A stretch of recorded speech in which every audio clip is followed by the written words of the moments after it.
Hello there, folks. My name is Spoonks, and welcome back to another episode of Box Office Chat. This is the show where I break down the top 5 domestic box office results, see where each movie landed, and how well they did. So let's get started. Number 5 is Raya and the Last Dragon, which made $1.92 million this weekend, bringing its domestic total to $43 million and its worldwide total to $105 million.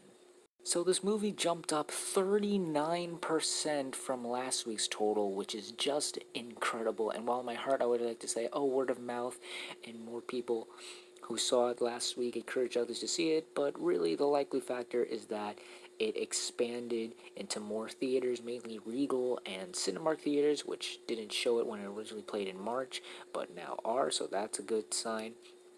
And because of that, the movie had such an increase from last week, which is incredible. And now this puts it just $1 million under the live action Tom and Jerry movie.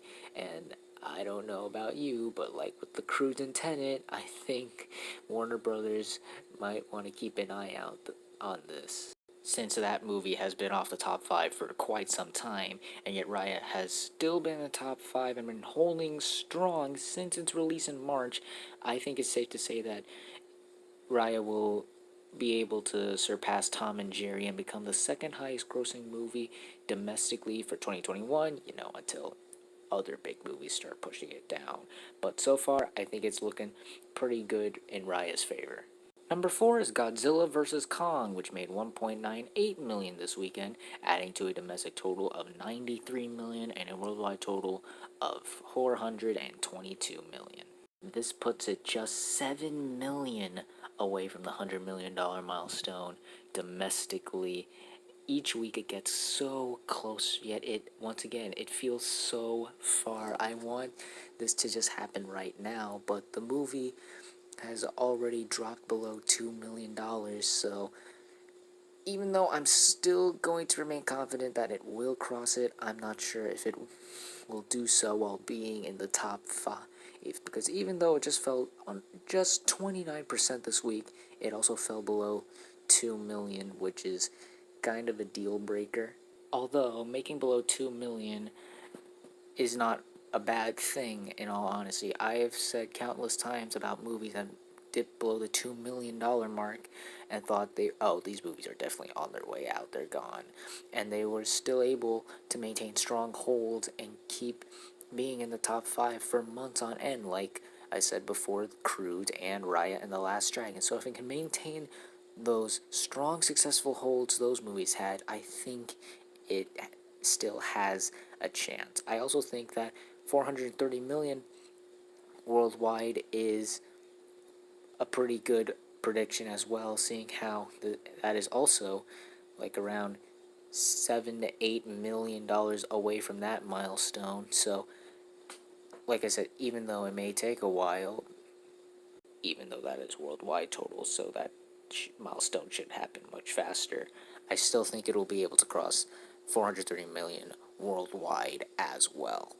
Number 3 is Mortal Kombat, which made $2.4 million this weekend, adding to a domestic total of $37 million and a worldwide gross of $72 million. So this movie took another steep drop this weekend as it fell 61%, which is definitely not something you want to hear that your movie did this weekend at the box office, especially if you're trying to start a new franchise. I think the fact of the matter is that this movie didn't really do anything to bring most moviegoers into it. It appeased the fans, but I think it appeased the fans too well that it left most moviegoers sitting there like, alright, it's just another movie. And it didn't really try to make itself or advertise itself to everyone and just focus on appealing to the fans of the games, which is unfortunate because it seemed like they were actually really banking on this to be like a hit, maybe not to the extent of Godzilla vs. Kong, but something that at least could sustain a franchise in the future. But seeing how this movie's dropping hard throughout each consecutive week, it's not looking so.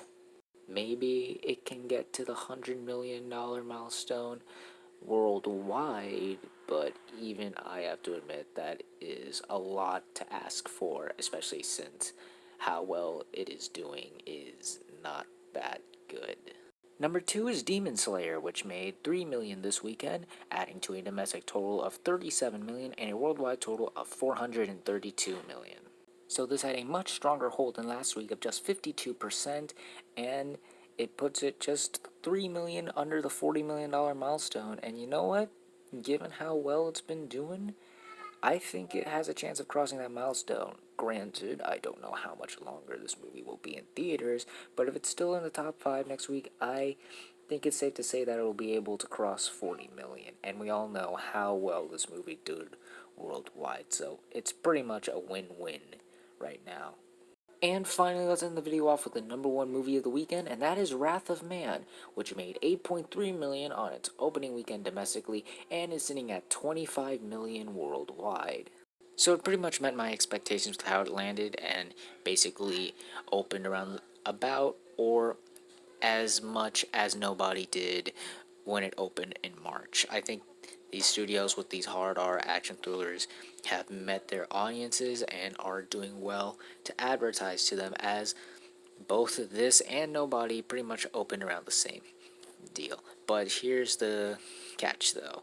Unlike Nobody, which cost 16 million, this movie was a little pricey as it costed a whopping $50 million. Now, $25 million worldwide is not a bad start with 50 million. And I think it'll be able to cross the $50 million budget worldwide. However, I'm not so sure if it will have the staying power to get it to 100 million worldwide to double its initial budget.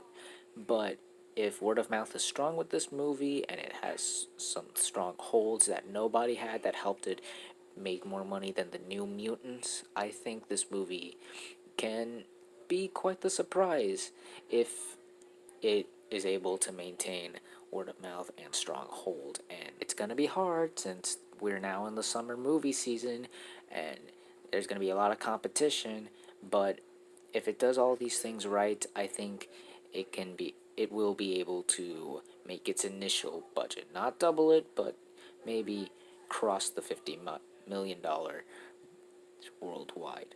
And those were the top 5 domestic box office results for this weekend, but we're not quite done yet as we got another week ahead of us and new movies hitting theaters. And this week, we got 3 new wide releases hitting theaters. It seems that we are actually going to be getting a summer movie season this year, and we're kicking things to high gear with the first one being Those Who Wish Me Dead.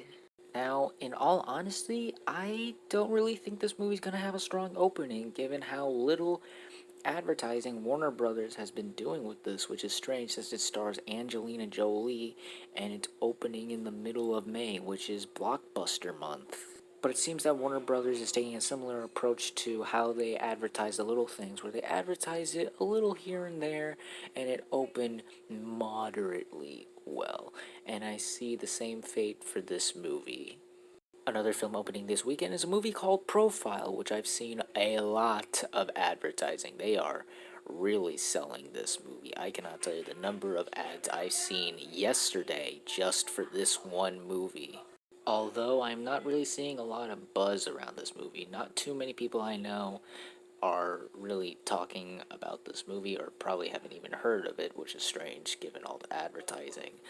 So I think it'll have an average, middle-of-the-road opening weekend, something similar to The Marksman or some of the horror movies that open post-pandemic. I think this movie will have a similar opening weekend too as well.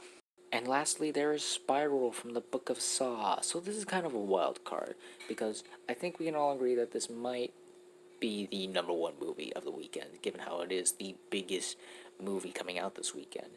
But that last Saw movie, Jigsaw, while it did it did fine, especially for its budget. It didn't really bring Saw back to the zeitgeist. It wasn't like, oh my gosh, did you see Saw? It was so good. It was quite opposite in the fact that a lot of people really did not like that movie. So we really don't know if there is any more interest into this franchise given that the reception for the last one wasn't all that great, But it seems that they're taking a different approach with this one, as you got Chris Rock and Samuel L. Jackson taking the reins for this newest reboot slash installment, I think. And they're making it more of a cop drama and mixing it with the element of what made the original so lovable, the violence and the gore, the yada. So I think that might have piqued people's interest a little bit. But will it be enough to bring back interest into this franchise and really say, yeah, Saw is back? We are so ready for more Saw and this take. We don't really know, but we shall see how well Spiral, along with Profile and Those Who Wish Me Dead, do at the box office on the next episode of Box Office Chat. And that's going to do it for this episode of Box Office Chat. What did you guys think of the results? Were you satisfied, unsatisfied? Comment down below and let me know. If you like this video, hit the like button. If you like this channel, hit that subscribe button. Follow me on all of the social media links right there. And until next time, guys, stay sharp.